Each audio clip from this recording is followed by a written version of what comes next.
নমস্কার বন্ধুরা, অঙ্কিতা গল্প স্টুডিওতে আপনাদের সবাইকে স্বাগত। অঙ্কিতা গল্প স্টুডিওর আজকের নিবেদন লেখক বিকাশ দে মহাশয়ের একটি ছোট্ট হৃদয়স্পর্শী গল্প। গল্পটির নাম বধূবরণ। তো চলুন শোনা যাক।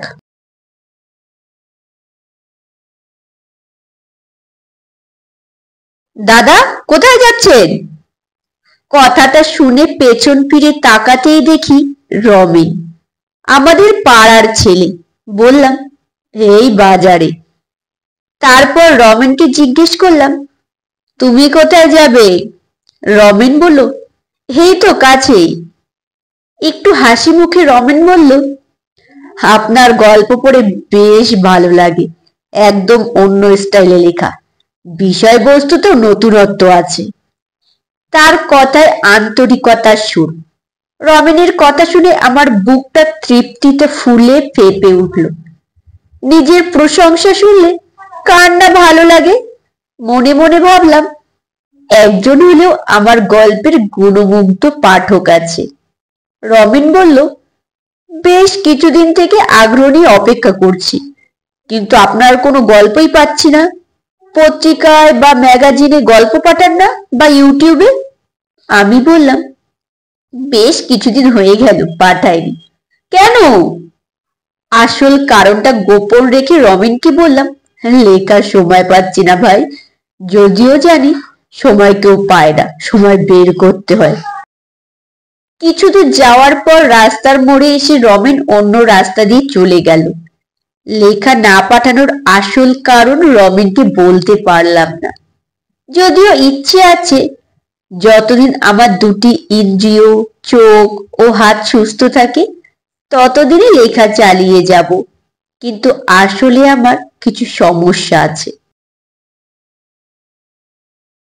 এক, সংকোচ না করে খোলাখুলিভাবে স্বীকার করাই ভালো, আমার জ্ঞান খুবই সীমিত। এত সীমিত জ্ঞান নিয়ে বেশি দূর এগোনো যায় না।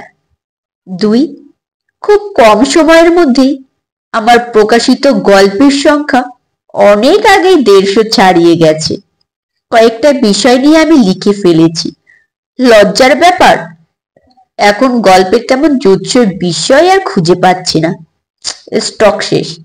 কিন্তু এই কথাটা কাউকে বলা যায় না, যে কেউ শুনলে বলবে, লিখতে জানলে বিষয়বস্তুর অভাব হয় না। কথাটা অস্বীকার করার উপায় নেই।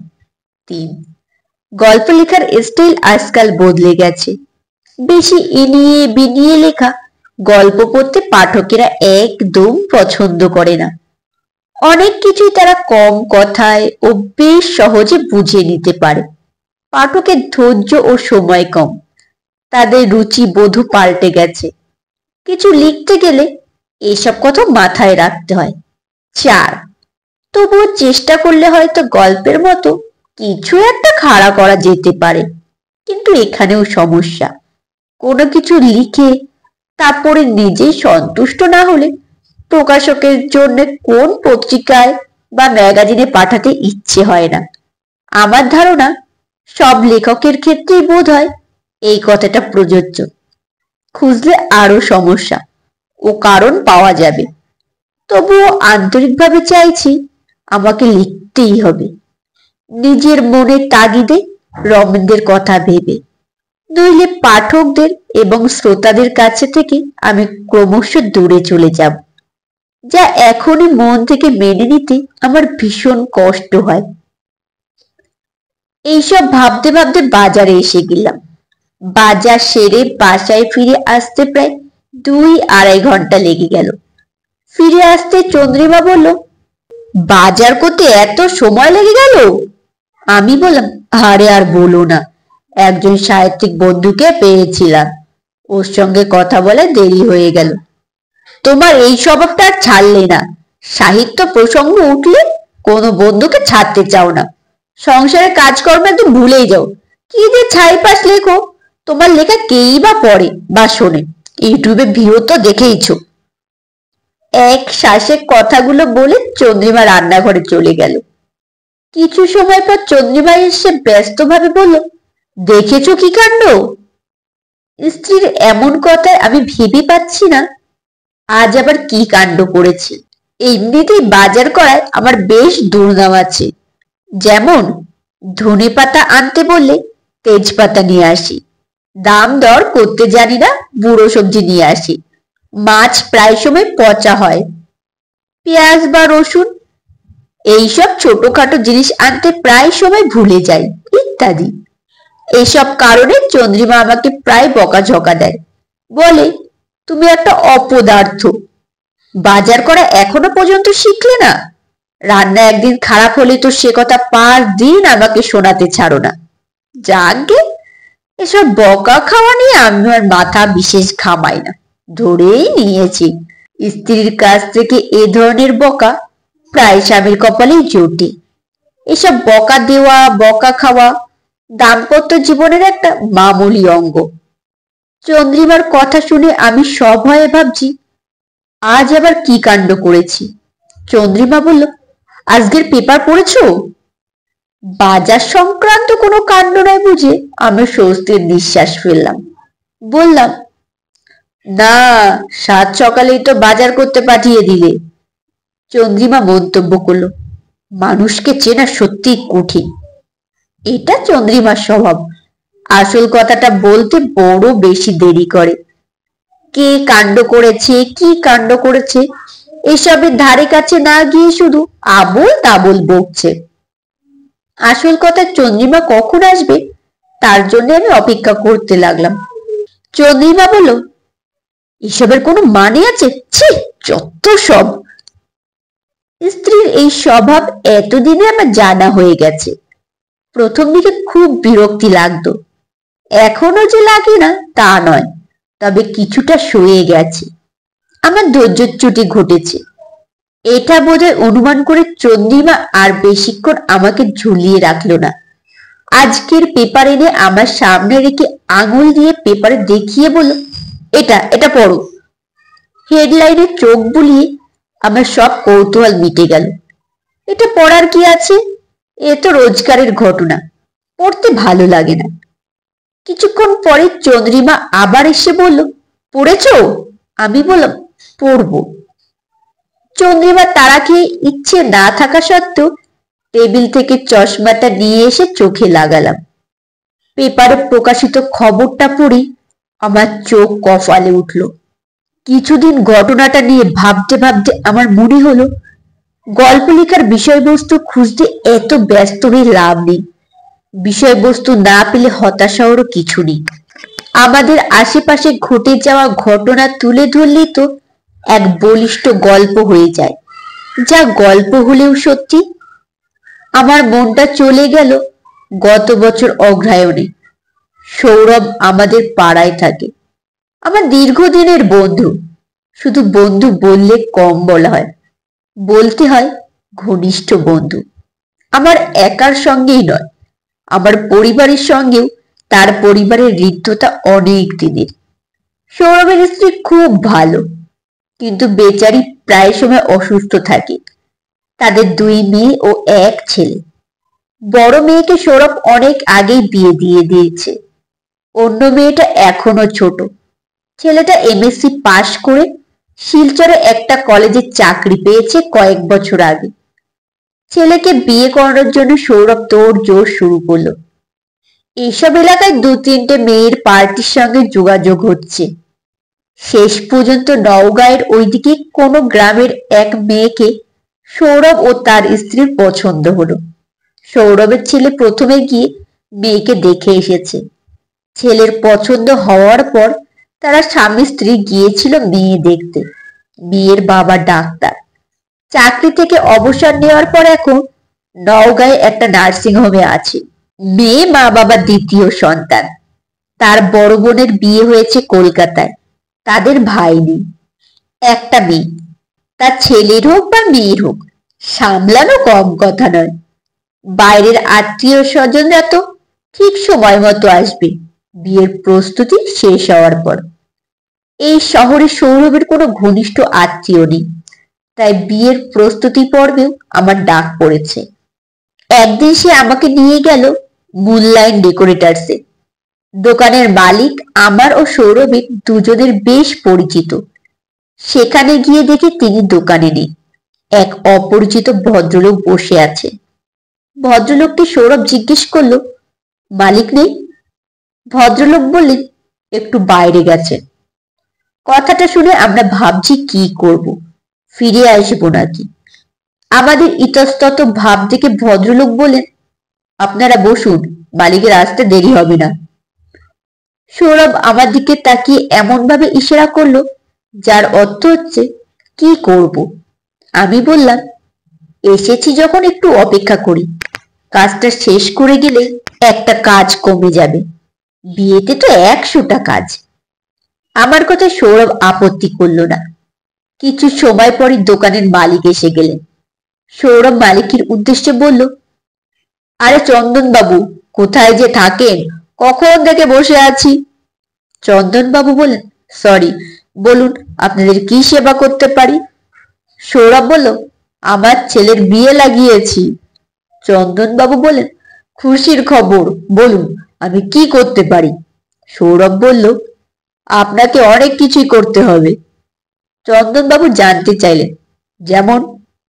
সৌরভ বলতে শুরু করলো, যেমন যেমন যেমন যেমন বিয়ে বাড়ি ডেকোরেশনের ভার আপনাকে নিতে হবে, বেশ জমিয়ে সাজাতে হবে।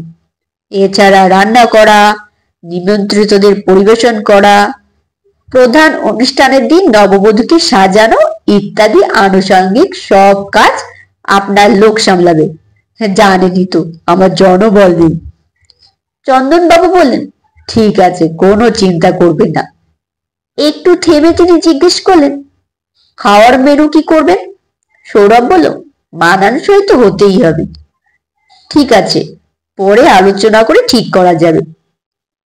পাশের চায়ের দোকানের ছেলেটাকে ডেকে চন্দনবাবু বললেন, 3টে লাল চা, সঙ্গে কিছু খাবার দিস। আমি বললাম, আমার তাতে চিনি কম। চন্দনবাবু সৌরভকে বললেন, বিয়ের গেট কিরকম হবে?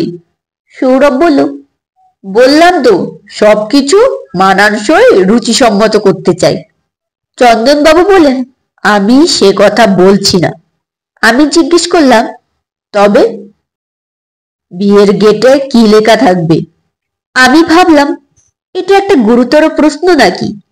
আমার তাকানো দেখে চন্দনবাবু বোধহয় কিছুটা অনুমান করতে পারলেন। তিনি বললেন, সেদিন আমার এক তিক্ত অভিজ্ঞতা হয়েছে। এক ভদ্রলোকের বাড়িতে আমার ছেলেরা মানে ওয়ার্কাররা খুব সুন্দর বেতের গেট লাগিয়ে এসেছিল, কিন্তু দুঃখের বিষয় পরে ওই গেট পাল্টাতে হয়েছে, ডবল পরিশ্রম। আমি জিজ্ঞেস করলাম, কেন, ভদ্রলোকের পছন্দ হয়নি? চন্দনবাবু বলল, শুনুন তবে মজার ব্যাপারটা। প্রথমে যে গেট লাগানো হয়েছিল তাতে বেত দিয়ে লেখা ছিল কন্যাদান। লেখাটা ভদ্রলোকের পছন্দ হয়নি। ভদ্রলোক বেশ আধুনিক, বয়সও কম। তিনি এসে আমাকে বললেন, দেখুন, গেটের ওই লেখাটাতে আমার আপত্তি আছে, লেখাটা পছন্দ হয়নি, বড্ড সেকেলে। এছাড়া নিজেকে কেমন যেন কন্যাদায়গ্রস্ত লাগে, ওটা আপনাকে পাল্টাতে হবে। একটু থেমে চন্দনবাবু বললেন, তাই পাল্টে দিলাম। কৌতূহল দমন করতে না পেরে আমি জিজ্ঞেস করলাম, পাল্টে কি লেখা হলো? চন্দনবাবু বললেন, গট আপ ম্যারেজ। কথাটা শুনে সৌরভ ও আমি হো হো করে হেসে উঠলাম। চন্দনবাবু বলল, ভদ্রলোকের যুক্তি হচ্ছে ছেলে মেয়ে একে অন্যের সাথে বোঝাপড়া করে বিয়ে করেছে, এটা পাড়ার সবাই জানে, তাই এটা লেখা থাকলে আপত্তি কিসের, একটু অভিনবও হবে।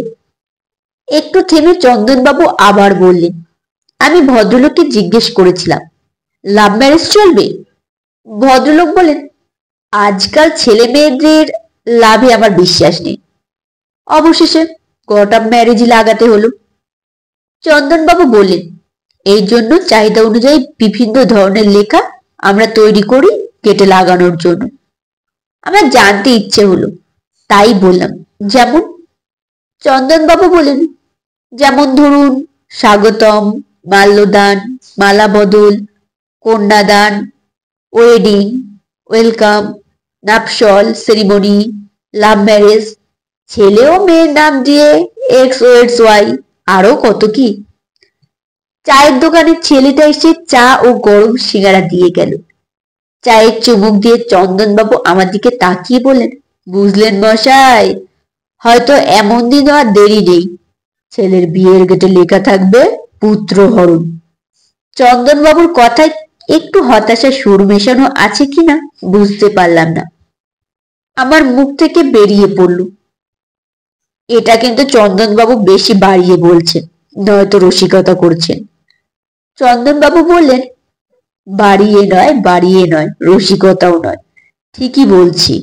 তারপর গম্ভীর মুখে চন্দনবাবু বললেন, বিয়ের পর কয়েক মাস যেতে না যেতেই ছেলেরা যেভাবে বউয়ের হাত ধরে নিজের বাড়ি ছেড়ে পালিয়ে যাচ্ছে, তা দেখে বলা যায় পুত্র হরণ লেখা কোনো ভুক্তভোগী পিতা তার অন্য ছেলের বিয়ের সময় এরকম ভাবতেই পারেন, হতবাক হবার কিছু নেই। অথবা ড্যাশ দিয়ে ছেড়ে দেবেন, যার মানে হচ্ছে অজানা পথে। আমার মনে হলো চন্দনবাবুর কথায় গভীরতা আছে, ঝট করে উড়িয়ে দেওয়া যায় না। ভুক্তভোগী পিতা এইরকম গেট না লাগালেও এইরকম একটা কিছু ভাবতেই পারেন রিক্ত মনে। কথায় বলে, ঘর পোড়া গরু সিঁদুরে মেঘ দেখে ডরায়। চন্দনবাবু বললেন, আর বধূবরণ তো আছেই। সৌরভ বলল, চন্দনবাবু, গেটে বধূবরণ লেখাটাই আমার সবচেয়ে পছন্দ। সেই পুরনো যুগ থেকে আমাদের সমাজে এই লেখাটাই বেশি প্রচলিত, সুপার ডুপার হিট। বধূবরণ ইংরাজিতে যাকে বলে ceremony of welcoming a bride. ভেবে দেখুন, যে কোনো বধূই বিয়ের পর অনেক আশা আকাঙ্ক্ষা নিয়ে নিজের বাড়ি ছেড়ে শ্বশুর বাড়িতে স্বামীর কাছে আসে, তাই তাকে সমাদরে সস্নেহে গ্রহণ করাই আমাদের পরিবারের সবার উচিত। তাছাড়া বধূবরণ কথাটার মধ্যে কেমন যেন একটা প্রতিশ্রুতি গন্ধ মেশানো আছে। গেটটা দেখে লোকের রুচিবোধে প্রশংসা করবে, কি বলেন? চন্দনবাবু বলেন, অপূর্ব। আমি চুপচাপ মনোযোগ দিয়ে সৌরভের কথাগুলো শুনছি। সৌরভ বলল, আসলে ছেলের বউ ও নিজের মেয়ের মধ্যে আমি কোনো পার্থক্য খুঁজে পাই না, আমারও তো মেয়ে আছে। চন্দনবাবু বললেন, বধূবরণ লেখা আপনার ছেলের পছন্দ হবে তো? চন্দনবাবুর উদ্দেশ্যে আমি বললাম, সৌরভের ছেলে যে কি ভালো আপনি জানেন তো, ওর মতো ছেলেই হয় না। চন্দনবাবু বললেন, তা অবশ্য আমি কেন, অনেকেই জানে। আজকাল এমন ছেলে পাওয়া দুর্লভ। সৌরভবাবু তো ভাগ্যবান মানুষ, তাই এমন ছেলে। কিছু টাকা চন্দনবাবুকে অ্যাডভান্স দিয়ে দোকান থেকে আমরা বেরিয়ে পড়লাম। শেষ পর্যন্ত সৌরভের আন্তরিক ইচ্ছায় তার ছেলের বিয়েতে বধূবরণ লেখা গেট লাগানো হলো। ছেলের বিয়ের কয়েক মাস পর সৌরভ শিলচরে ফ্ল্যাট কিনে সপরিবারে চলে যায়, যার ফলে আমাদের মধ্যে যোগাযোগ কিছুটা কমে যায়। আজকের পত্রিকায় একটা শিরোনামে লেখা, গৃহবধূ হত্যা, স্বামী, প্রাক্তন প্রেমিকা ও শ্বশুর গ্রেপ্তার। খবরটা সবিস্তারে বিশেষ কিছু লেখা নেই, শুধু জানতে পারলাম শ্বশুর ও স্বামী হচ্ছে সৌরভ কলেজের লেকচারার তার ছেলে। কেন জানি ছেলের বিয়ের আগে চন্দনবাবুর দোকানে বধূবরণ নিয়ে বলা সৌরভের কথাগুলো আমার কানে বারবার আঘাত করছে। মনটা বিষাদে ভরে গেল। চোখের সামনে ভেসে উঠছে সৌরভের ছেলের বউয়ের মায়াবী চেহারাটা।